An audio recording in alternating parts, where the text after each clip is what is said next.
What's going on, guys? We're back live. Let me get us live on IG.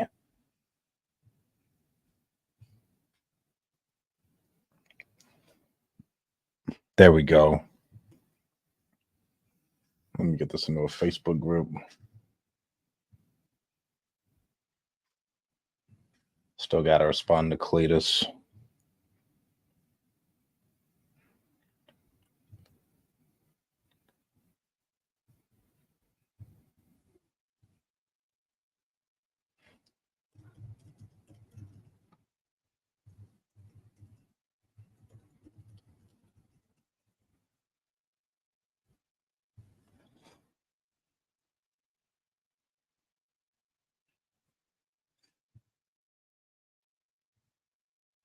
All right, here we go. What's going on, Derek? What's going on, Rogelio? Danny9. What's going on, guys? So today we're gonna go over what's going on, Raph. How you doing, bro? Glad you tuned in. So we got to go over a couple things today. Let me turn down my Travis Scott that's bumping in the background. So today we 100% are going to cover, okay, we are starting to hire, our interview process for our sales reps, my justification for so many questions. My friend Cletus, who's a really, really good entrepreneur and businessman, is like, you only need 10 to 12. I don't think you need as many questions as I have, and I may not use all of them, but I want to have all of them at my disposal and like know what I want to ask, but I don't think 10 to 12 is nearly enough.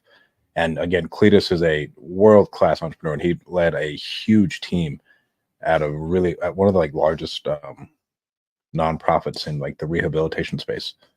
And so he has a point, and I'm going to cover those. What's going on, Shane? What's going on, my man? What else we got in here? We're getting some good people in here. So we got to cover our 50K reduction.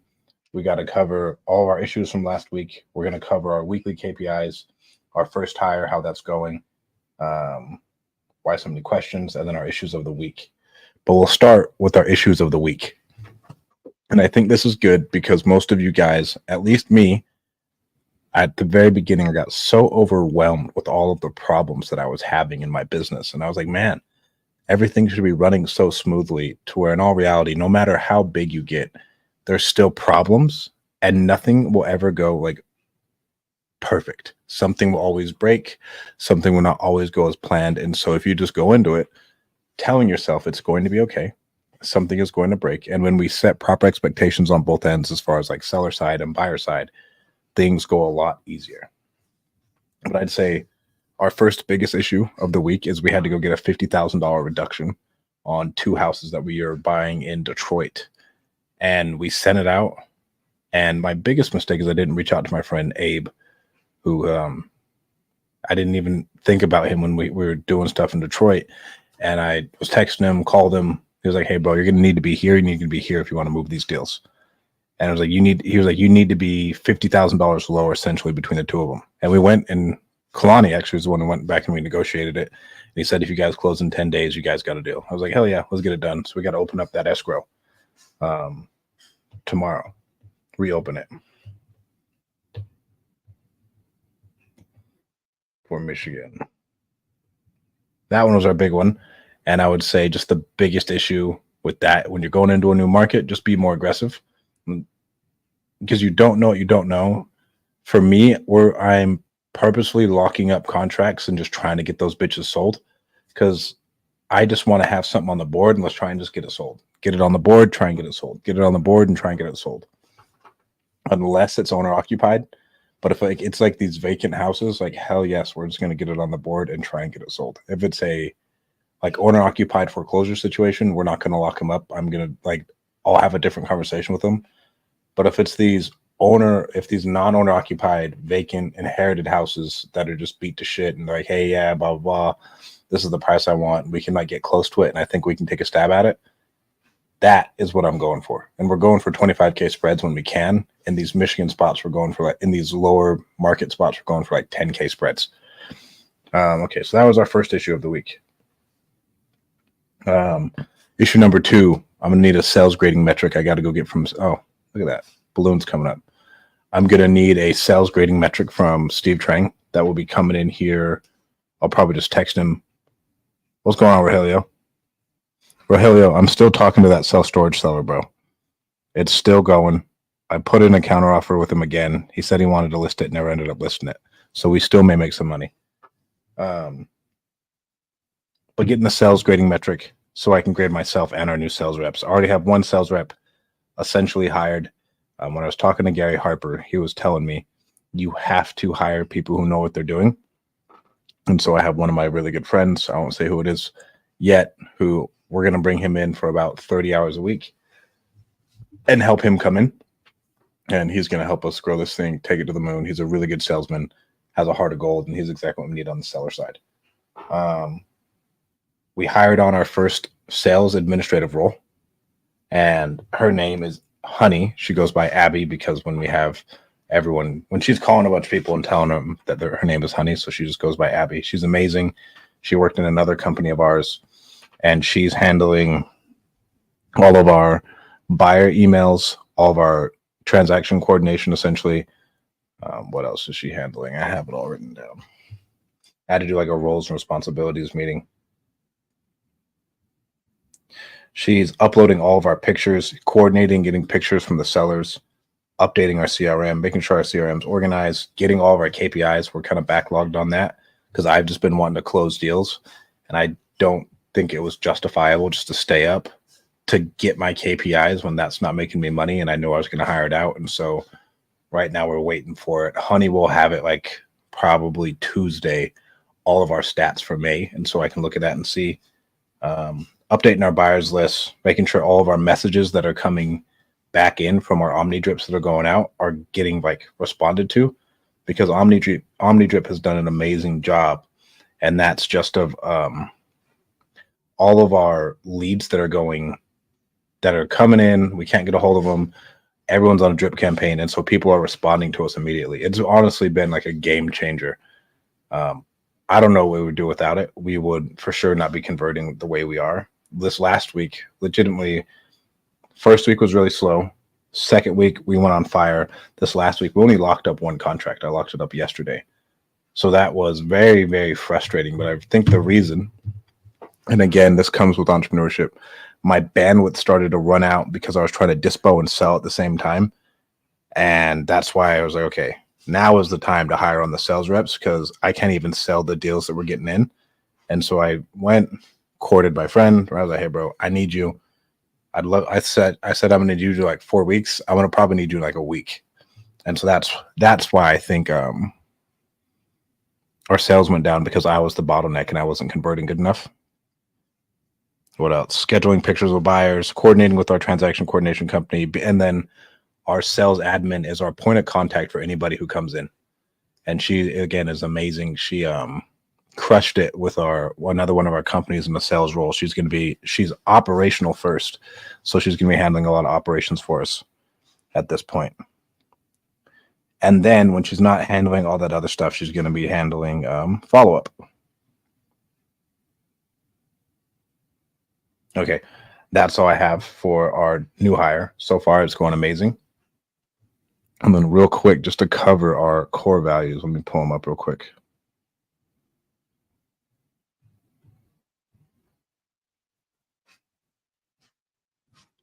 Speed is king, Care 360, strive for excellence, radical transparency, sports team mentality, and integrity, right? So speed is king, especially in this business. All communication should be fast. We want to get back to everybody as soon as possible.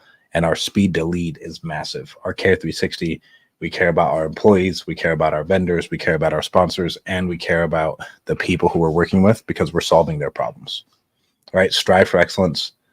And I always say this, we want to be the best at everything we do. I don't care if you're having sex with your husband, your wife, you're playing pickleball against 90-year-old women. We are going to be the best, right? Radical transparency. We are going to give feedback. We are not coming after you, but like my goal, and when I was an athlete, I just wanted radical transparency so I could know, hey, you're here. You need to do these things if you want to get to where you want. Here are the obvious gaps in your game. I just wanted the feedback. And so that's where that radical transparency is. Sports team mentality, same thing. I mean, these things are all really around sports. Sports team mentality. mean, this is a meritocracy. The best players are going to play. We are always looking for the best people to be on our team, right? And the best people play. There is no like politics. It's, hey, what are your metrics? What are your scores? Awesome. I love it. Let's keep it going. Then our last one is integrity. Integrity is our final core value. And I think integrity is huge. As a business owner, you're going to get lied to, stolen from, and cheated every day, right? And so for me, I think it's like one that you cannot. Thank you, Raf. It is one you just cannot whatsoever leave out. Integrity is huge. And so again, I'll go through it for you guys one more time. Speed is king. Everything needs to be fast, especially in the single family game. We need to get back to our sellers as soon as possible. We need to communicate with each other as soon as possible, right? And like, I'm always on my son telling him, you need to pick up the pace. And he's like 6, but he's always just like moseying around. But we want to set the cadence with everything that we are doing and people interacting with us, because if we can control the cadence, time loves money. Care 360, again, we care about everyone we're working with, friends, spouses, clients, sellers, sponsors, title companies, you name it. We care about everyone. We want to treat them like family. Strive for excellence. We are going to be the best no matter what we do. If we're talking to sellers, we're the best. If we're talking to buyers, we're the best. If we're kissing our wife, we're the best. If I'm playing with my son, I am the best father I can possibly be. That is what we're doing. Radical transparency. We want to give as much transparency to where we're at and where we are going at all times.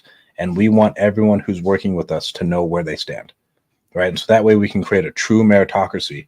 And so like I said, as an athlete, I would always ask my coach, where am I at? What do I need to do in order to get here? What do I need to do to be the best? And they just tell me, right? Sports team mentality. Again, this is a meritocracy. The best people play. We keep the best people, and we are always looking to bring on the best talent in the country, in the world, honestly, because we hire virtually.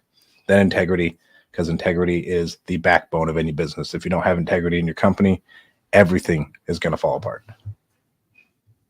All right, so we got that.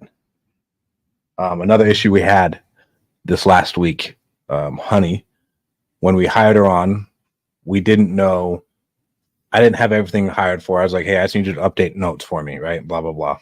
And then help with the transaction coordination. But now she's our point of contact too, because we have a bunch of calls coming in now throughout the day that I can't service because I'm on the phone from, call it 5 a.m.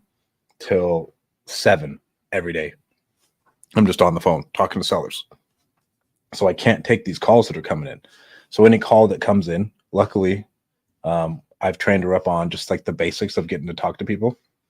And then if she needs to pass it off, she can pass it off, set an appointment for me. Great. Me, Kalani, or a rep. A huge issue that we had this week, we shelled out like $600 to this company called Home Jab to schedule photos for us. They fucked up 2 of them, and they charged us a cancellation fee on one when they're the ones who showed up late, and then our seller had to leave. And so we're moving away from them. They offer great quality work. The houses that we got photos on, it's like, mwah, chef's kiss. But it's just too unreliable to where we just want to work directly with the person on essentially what we use as a company called Thumbtack. Just go find a photographer. It's $150. Let's get it over with. Home Jab is good. I just don't know if we need that quality. If we get into a higher end market, I think we do. But if we're moving these shit boxes that are like 10 grand a pop, we're using like 3% of the spread essentially just on photos, to where I don't think that's I don't think we get a return essentially. That's just not what I'm seeing on it. But we still need photos, right? Everything needs photos. I just don't think we need to spend $300 to $600 because between our transaction coordination company, $795. Photos are going to be $150 to $300, and then text messages going out to buyers is going to be like $100. We're spending, call it, so $300, and then we have another $100, so at least for like $400 to $500 to move a deal, regardless. And so let's say this next month we get 20 deals on the board. So if I'm at 20 times 500, what's that?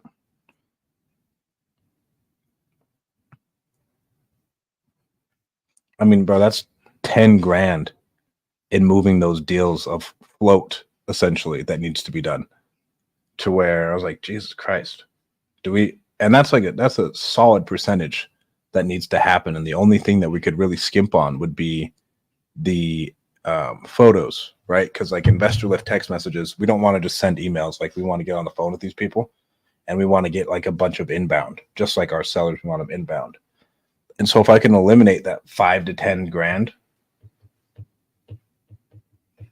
and just add that to our bottom line, that would be extremely helpful just for like cash flow reasons at the beginning for the company. Because I mean, bro, 10 grand just to like float some deals, and that doesn't mean they're all going to close too. So 60% of it goes. That means we're out essentially 4K a month in bullshit things that need to happen for a transaction. And so now the first option is always, hey, Mr. Seller, Mrs. Seller, can you take about 100 photos and videos for us so we can make sure that we like know what's going on? And then if they're good enough, awesome. And then if that doesn't work, then we can go to Thumbtack, right? And we just tell them to have very good lighting, blah, blah, this and that. That'll be way easier. That saves us, because I'm thinking about, okay, in order to hit our goals, we're doing a lot of transactions a month. That just seems like to me, if we could add that to our bottom line, we'll be a lot better off. And then if there is one where we think like we should probably get like home jab, professionalized photos and everything else, then we'll get that done. But that one was a good learning experience this week. We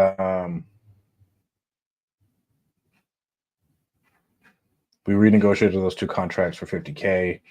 We simply just put in a new AI summarizer, which I think will be great. This whole week I've been looking for AI software to make my sales admin and operations role easier for that person we hired. Because I've gone to the point to where I'm like, okay, I want to take basic notes, but I want all of those call transcriptions in our Resimpli account, is what the conclusion I came to. So I was like, okay, so we're going to get Otter AI. And I was like, okay, we're going to get Otter AI. Now, at the end of the day, this person needs to get everything transcribed. I don't care. Get it transcribed in the system and let's just get it done. And then we simply released an AI companion that will summarize all the notes for us on every call, and and we have to pay credits for it. To me, again, mwah, chef's kiss. Let's switch up the brand real quick for them. Resimpli did that amazingly, and they've been awesome to work with. All of our sponsors have been awesome to work with.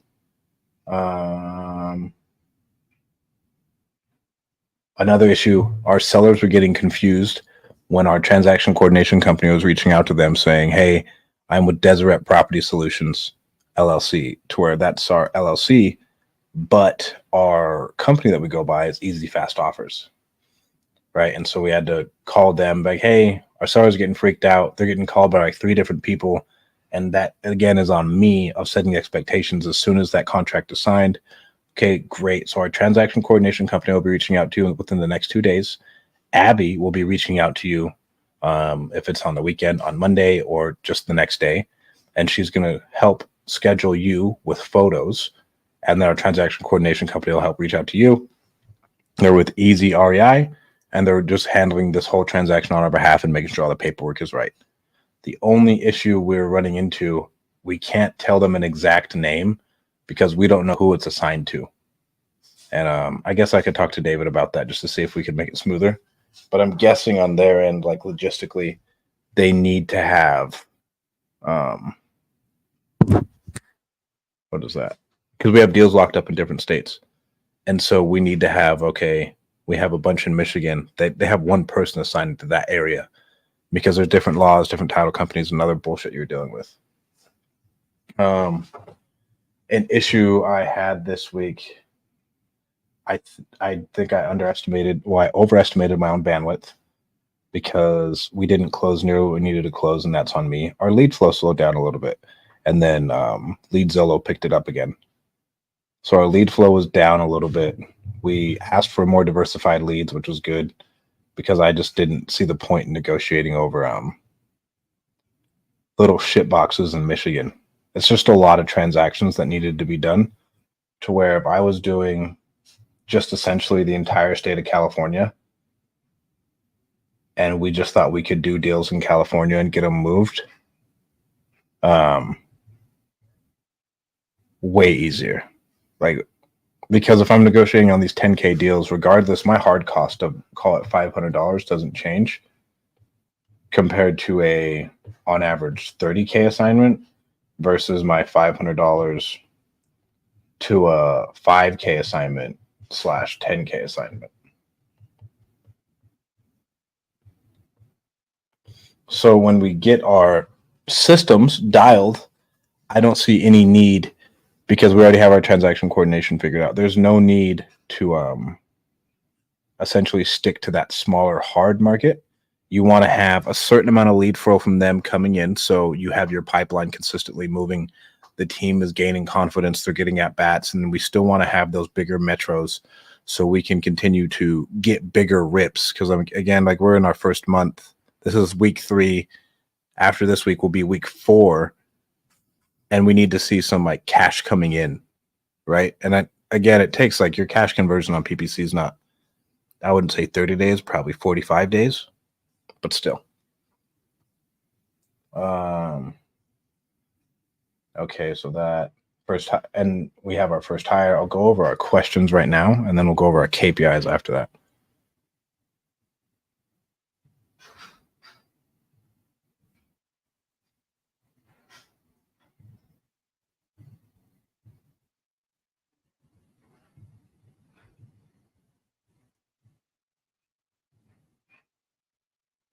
All right, can you guys see my questions? Let me know in the comments if you can see my questions.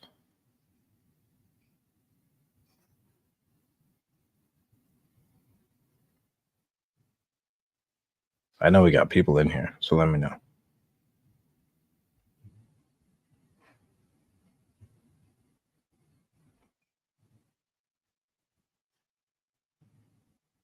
All right, Raph told me yes. Raph's been interacting the whole time. Shane Fleming said, yes, sir. All right, let's get this done. All right, so I worked with ChatGPT, and I had him break them up into a bunch of different sections. If you can see here. Can I scroll this over? There we go. So we have company fit, sales approach, problem solving, results and metrics, self-reflection, additional questions, fit for company culture, and then our final questions. And I had it list me out of about, and then I went through and I reiterated on these 10 each questions quite a few times just to see what I liked. For some of these, it won't even be like necessary to ask. For other ones, it will, right? Because right now we only are trying to hire on people with like sales experience. So what sales methodologies have you been trained in, and which do you prefer?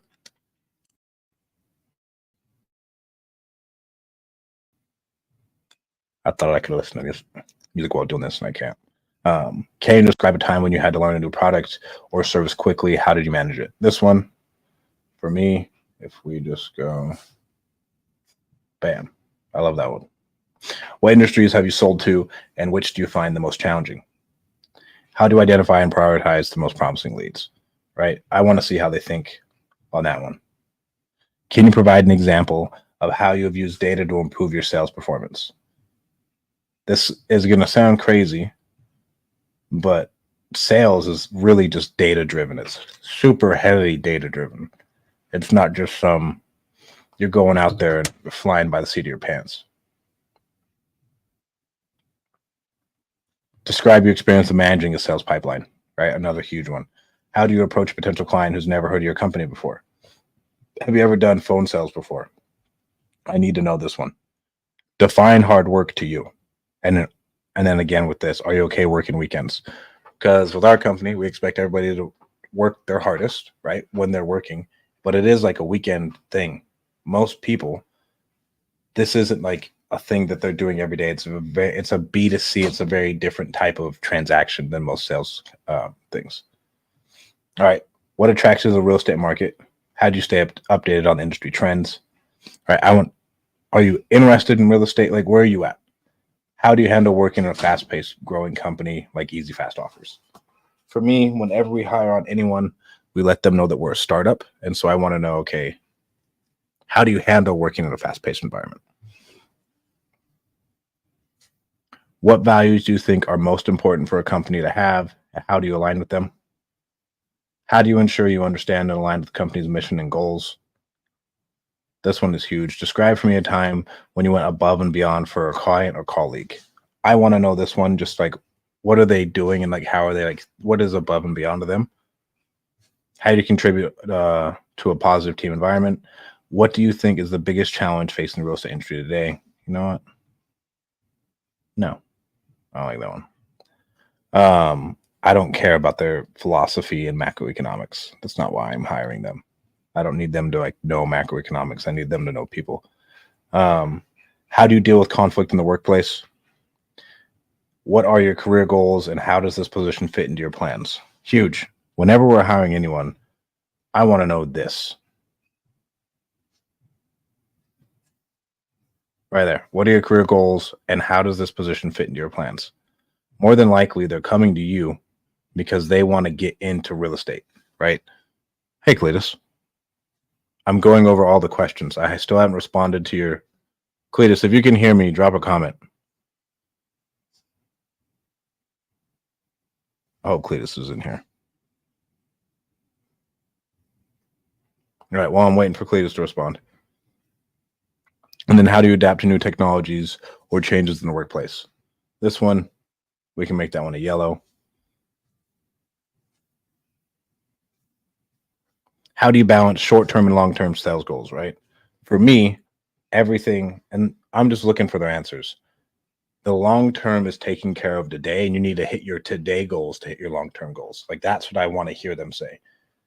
What role does empathy play in your sales process? I want to know, like, do they even think about it that way? How do you tailor your sales approach to different types of clients? What are your techniques to building trust with your clients? How do you keep your sales approach fresh and engaging?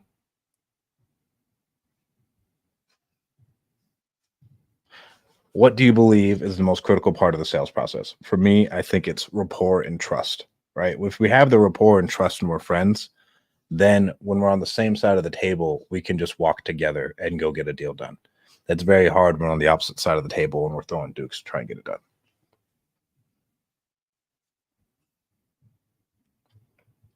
How do you ensure your sales practices are ethical? You know what? This one is pretty easy to know.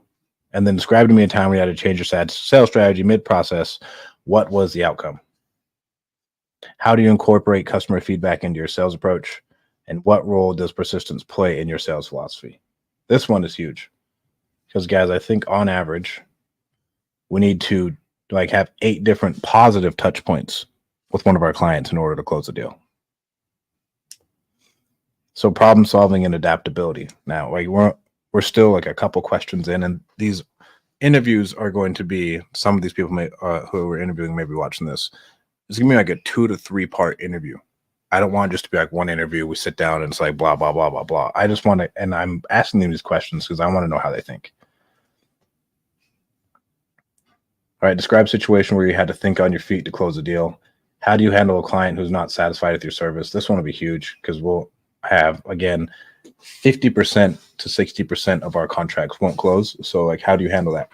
Can you give an example of a time when you had to negotiate a complex deal? Describe a situation where you had to manage multiple priorities simultaneously. What steps do you take when you realize you're not going to meet your sales targets? Huge. How do you handle unexpected changes in the sales process? Describe a time when you had to solve a problem with limited information. What do you do when the proven sales strategy is not working? How do you handle a situation where a client needs to change suddenly? This one's huge, especially in real estate. Real estate is manic, is the best way I could describe it.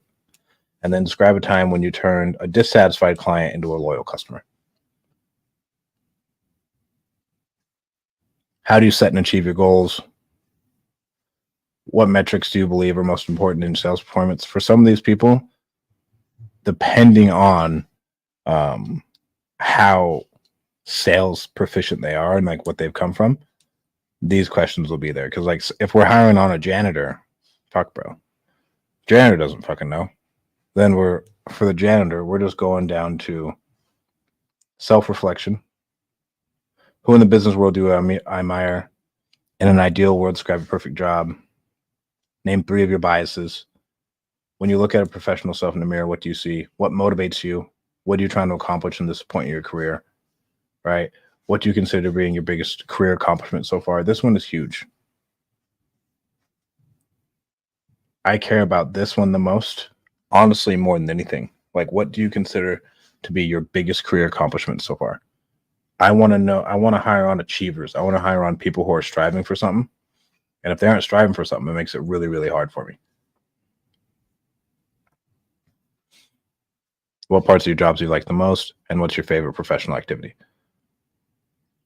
Another huge question. My green stuff is like, you cannot miss. What's the last book you read? What's your greatest achievement in life? And what's your greatest personal achievement?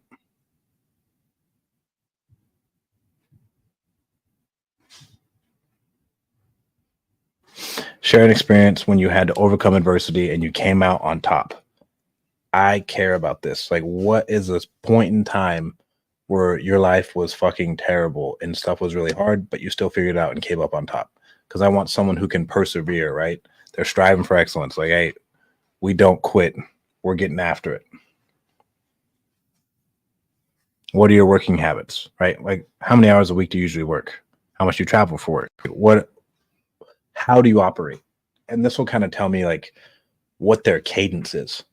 I want to know, like, what are you doing? Because if your boss is up every day at 4 or 5 a.m. and then he's still doing stuff at 9 p.m. to 11 p.m., then he's just going back to sleep and then doing the same thing over again. What are you like? Can you handle the cadence and the tempo of the company? What do you think it takes to be successful in the job you're applying for? How do you manage your personal/professional balance? I care about this because I don't believe in balance. I believe in life, right? If they're telling me it has to be X and X and X and X, we may not be the best fit for them, because to me, work is life and life is work, right? Because sometimes we'll be way over here and other times we'll be way over here. And with sales is a all the time job, and it's a really heavy self-development job too. What perfect should a professional never allow themselves to have? Describe your character. What qualities do you admire most in people? Then we have our additional questions for culture. And then I got these final questions from a dude named Brad Jacobs. Brad Jacobs wrote a book called How to Make a Few Billion Dollars. I'd say he's one of my favorite entrepreneurs. He has taken 3 different companies public, and he's created 3 different billion-dollar companies through private equity and roll-ups, or 2 of them. And one of them he just created, essentially, he was like an oil trader. Insane, dude. Like, he's insane. And when you're doing a lot of M&A, you're doing a lot of hiring, and you're doing a lot of like management and cultural integrations. And M&A is just like mergers and acquisitions, buying companies, putting them together. And so he's like one of my idols, honestly, in business. And so he had 40 something different questions in his book. And I picked out, and some of the questions are in here, but I picked out some of those and I put them in here. What are the top 3 reasons why you're interested in this position? And this is what you want to end on. Would you accept this job if it were offered to you? What do you need to know in order to decide if this role is right for you? What questions or comments do you have for us? Why should we hire you? All right. And then I listed out 3 different integrity questions each. You don't have to use all of them, but I like using them. And I'd say just one. And then if you feel like you didn't get enough, or you want to kind of like dive in a little bit more, then we can use it. How do you ensure your actions are aligned with your personal and professional values? Describe a time when you had to be extremely honest, even if it was difficult. Can you give an example of a time where you faced an ethical dilemma at work? How did you handle it? Let me go up to the top. All right, speed is king, right? These are just culture fit questions. How do you prioritize tasks when working under tight deadlines? Can you give me an example of a time when you had to deliver results quickly without compromising quality? Enormous, right here. And like, I go over these things with my son, right? So like with my son, I'm always like, hey, you need to pick up the pace, and then you need to do it the best you possibly can. Because if we can operate at a high pace and deliver a better overall quality product, than anyone else, we will be fine with everything that we're doing. And we don't want to have a piss poor product, and we don't want to move slow. So like we want to combine those two things together, and then we can stack, and we'll bury everyone else when we pick up our cadence. And then everyone else is like, oh, they look at our cadence and they can't even fucking keep up with it, right? And it's not that hard because this is what we're used to. Describe a time, describe a situation where you had to make a quick decision. What was the outcome? All right, Care 360. Describe a time when you went out of your way to help a colleague or client. How do you ensure you consider the well-being of all stakeholders in your decisions? Describe a time when you had to handle a difficult situation with a customer or colleague with empathy and care. This one will be huge. The types of situations that we are in at times when we're buying these properties is insane. Like these people are in, some of them are just in fucking terrible, terrible situations. And so we want to make sure, like, hey, do you have empathy here? What does striving for excellence mean for you in your work? Huge, enormous, massive. Right here. Can you provide an example of a project where you went above and beyond the standard requirements? Do you continuously, how do you continuously improve your skills and knowledge in your field? I don't even care about in your field. What are you doing? What are you doing to get better every day? Are you reading? Are you listening to podcasts? Radical transparency. How do you ensure transparency in your working communication? I am a very, very blunt person. I like to talk directly just so like we can all be on the same page. I listen to one of my favorite podcasts is a podcast called Founders. And with that, I just listened to one on Steve Jobs and his communication style. And it made me feel not so bad because everybody knew where they stood with Steve Jobs. And so if someone's work was shit, he'd be like, hey, this work is excellent. This work is shit. Bridge the gap. And then everybody knew where they were. And so I really, Steve Jobs, I used to think he was, because like growing up, you always just hear like everyone's like, oh, he was such a terrible person, this and that, blah, blah, blah. Steve Jobs was a fucking animal, bro. Like Steve Jobs was insane. Like what Steve Jobs went through as a man, as an entrepreneur was nuts. I mean, him, Bill Gates, like these people who, let's say, the media devours. These dudes are very, very exceptional, high operating humans.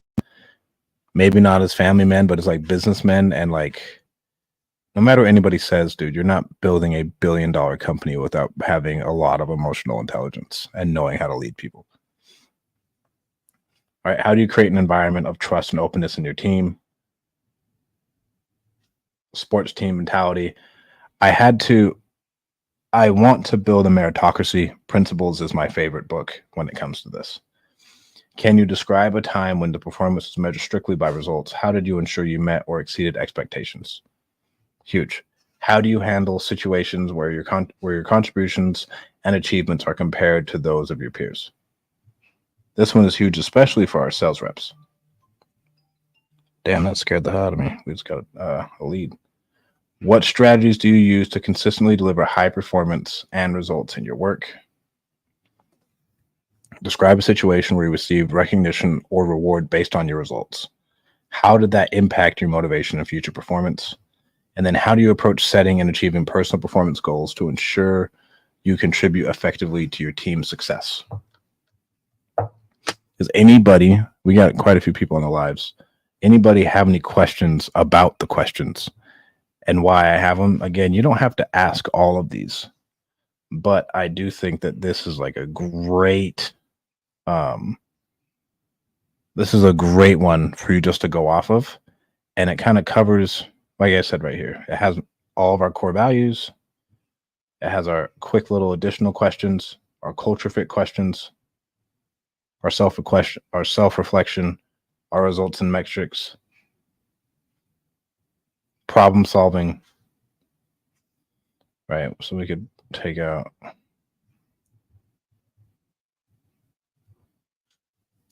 that one.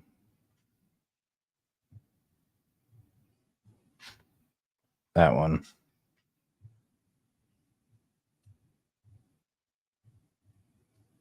that one. I'm not hiring any boomers, so I'm not worried about necessarily technologies.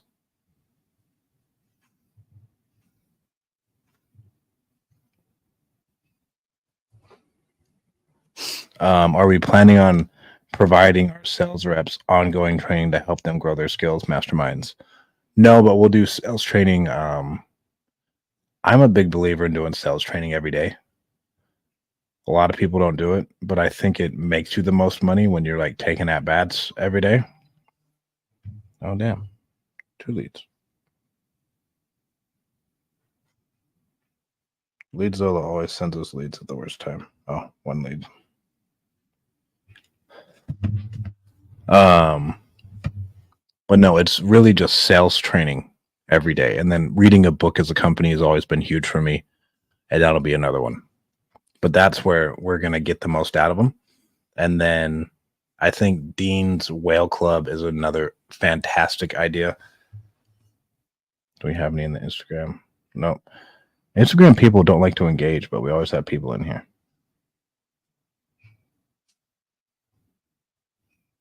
And then our last but not least, and Raph, let me know if you have any other questions.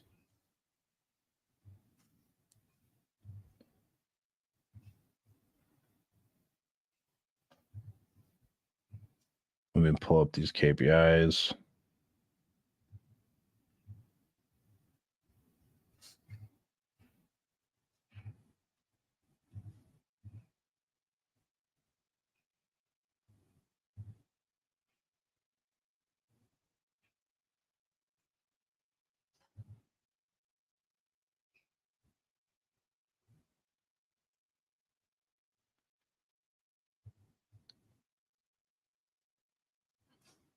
No, not Dean's Wealth Club. He has a whale club to where if one of his sales reps does like if they make $100,000 rip on an assignment, he will he pays for like a $10,000 vacation for them and their family, all expenses paid. So this week, our lead flow was crazy low. Crazy low. We only had 55 leads, to where usually we're getting, I want to call it 70 to shit.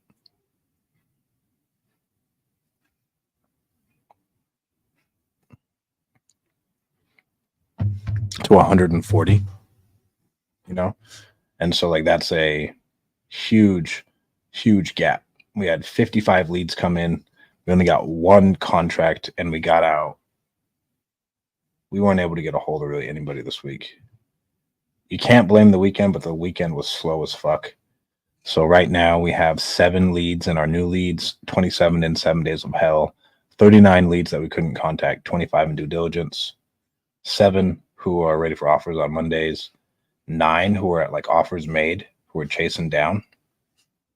Yeah, 1. So who's that? Heather, Travis, Tim should be coming back. Rodney should be coming back. Sherry should be coming back. Maybe not Sherry. Kim. Louis, that one's tough. We can't do anything with that. Kathy, that one should be under contract here soon. Michael Clark. So out of those 9, call it, let's say 6 of those like we're expecting to convert. And then on these ready for offers, we can't get a hold of. The hard thing, we haven't been able to get a hold of a lot of these people again when you want to do it. And that comes into me not comping really fast. And then on our due diligence stuff, okay, so this Rebecca Welsh lady, she isn't in due diligence. We actually have an offer out for her.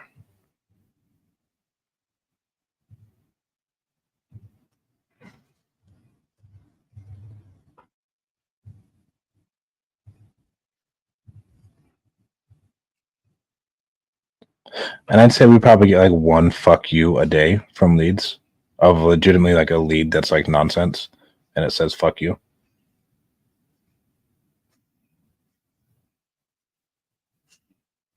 But right now we're not converting extremely well.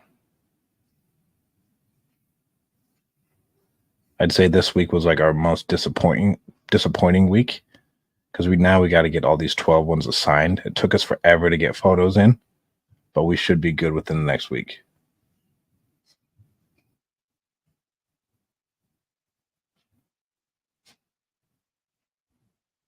Josh, what's setting us apart from the industry? I don't think you need to do a whole ton of. I think wholesaling has become a very big commodity. I think what sets you apart is having a well run organization to where now there's not very many uniques that will make you unique. When I say like not very many uniques, you can say you'll get an offer in like 5 minutes, but then like you blow up your own sales process. For us, it's just caring about people and then moving fastly, and then we'll have a well-oiled machine, and then having multiple exit strategies so we can capture all the cash flow that we can. But I personally don't think anybody who like comes into the wholesaling space and says like they're going to revolutionize it. Besides, I mean, so Jamil Damji, when he came out with like Keegly and he did all the dispo, like that was very revolutionary, and that was a different company in the space. When Eric Brewer really started doing heavy novations, that's what made his company different. When Pace Morby came out and like started doing really heavy sub 2, that's what made him different. But now every company essentially who's like a player has all those tools in their tool belt. And so now it's just how do you take care of your customers and make them feel, and how do you make them feel comfortable, right? So Care 360, if you care about them the same way you care about your grandma or your aunt, who's just your friend and you're trying to help them out in the best transaction, that's what's going to set you apart. But I don't think there's a whole lot of uniques. Because I mean, most of these people are going to reach out to multiple people and everything else. It's how fast can we get to the lead? How good are our sales skills? And then how well can we disposition stuff? And then how well are we treating these people as we're doing this, both buyer side and seller side? Any other questions, guys? We got quite a few people on here. I got like 5 minutes and I'm taking my ass to bed so I can wake up again at 4 a.m. and do it all over again.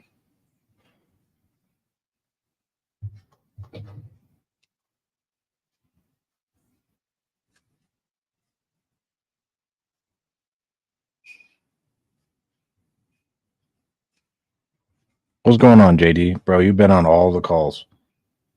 You've been on all the calls.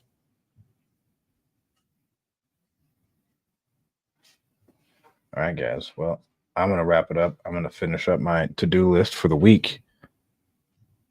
And then I'm just going to call it a day.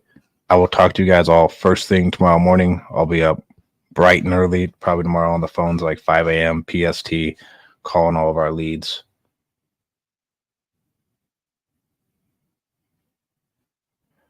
Shane, of the leads you got in contact with, what's the ratio to the one you locked up this week? Jeez, dude. So like this week we're 55-1. Yeah, this week it's like 55-1.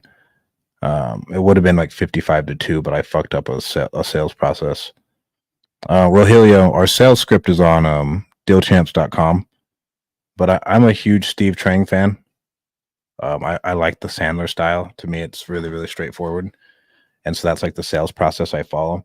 And then I'm probably going to bring Tony Mont on, Eric Klein's partner for dispositions, and follow that sales process to like really get that dialed. I think Eric has had the most growth, the fastest I've seen, and he's a really, really good entrepreneur.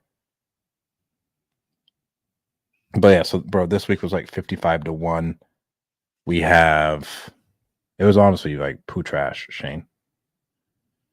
But we have 24 in due diligence and 27 in 7 days of hell, 7 that we can that are new leads that we couldn't even get a hold of today. We will convert. Right now, I'm expecting us to convert 1 in 10. Carlos, we haven't closed any so far. We have 12 under contract currently.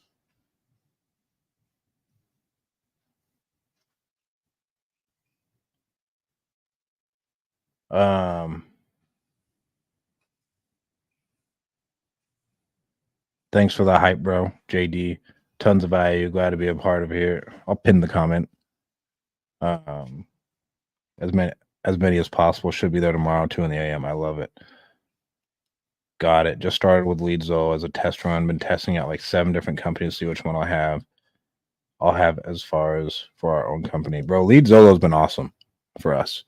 And obviously they're exclusive with us. I don't use anyone else. There are a couple other companies. My loyalties lie with Leadzolo because they gave us exclusive rights just for this, but Property Leads is another great company. Andy's a great guy. iSpeed to Lead is out there. And then Motivated Leads. All of them are great humans, great entrepreneurs. I know all of them pretty well. They're all great dudes. Leadzolo with Drew has been a no-brainer for me. Drew's been awesome. And then as we start to scale this thing up, we're gonna really like turn up the gas on this. And Drew's 100% supporting us, and Leadzolo's 100% supporting us.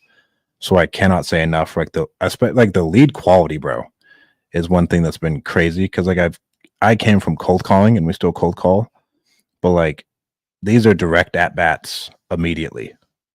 It is no there's no bullshit and pussyfooting.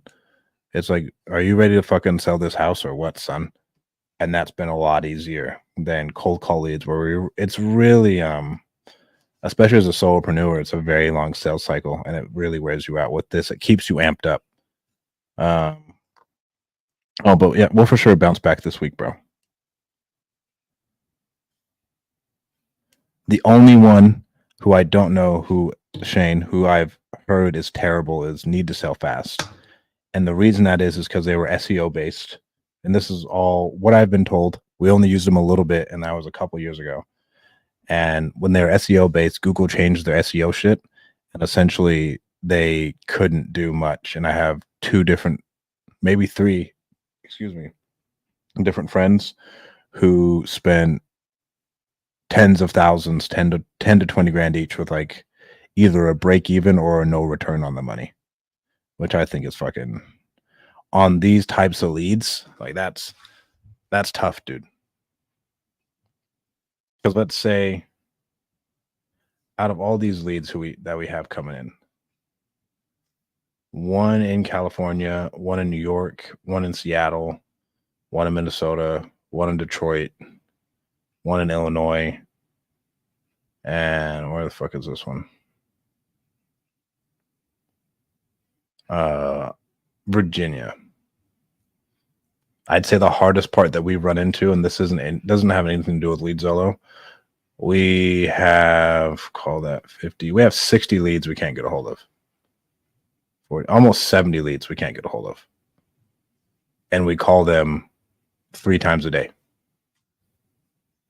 That's been, I think, the hardest part. We have like 70 different people who effectively we've paid for, and we're not getting anything from. That's been really frustrating.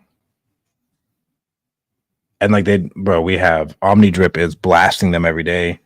I mean, some of these people, bro, 16 different points, 16 different touch points, 19 different, and these are just phone calls. These aren't including our text messages and our emails. 14, 15, 12, 16, 11, 8, 9, 7. These are just phone calls. 5, 11, 13. These are just different attempts, not even including like all of our text messages that are going out and our emails that are going out to the email that we have. And that's across like 70 different leads. And so that kind of clogs up the pipeline a little bit. But as we hire on new sales reps, it'll be good because I'm not going to slow down on calling those people. All we're going to do is just load up our sales reps with different phone numbers, and then we're going to call them back a lot. Yeah, bro, the no answer rate's crazy. But again, it's like internet leads. And I would say this is a good thing, Shane. Before we had OmniDrip, a lot of those leads are from that. Before like our 10 DLC, like where now we have like an automatic drip campaign set up whenever anybody opts in. So that makes it a lot different as far as like our conversion rate, to where before we didn't have that and nothing was converting later on.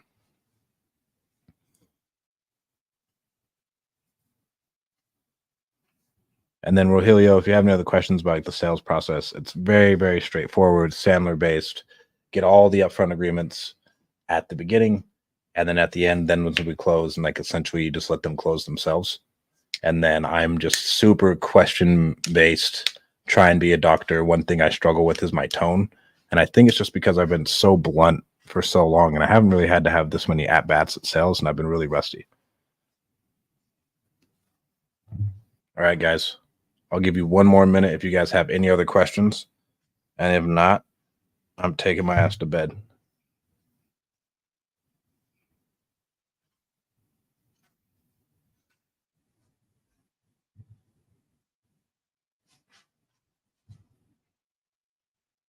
We good? All right, we're good. I will see you guys first thing in the morning. Tomorrow we'll have I don't know if I'm gonna be able to post my interviews. Hopefully you guys get a lot out of those questions. And then I mean we'll have our sales trainings live on StreamYard and everything else. All right, guys. I'll talk to you tomorrow.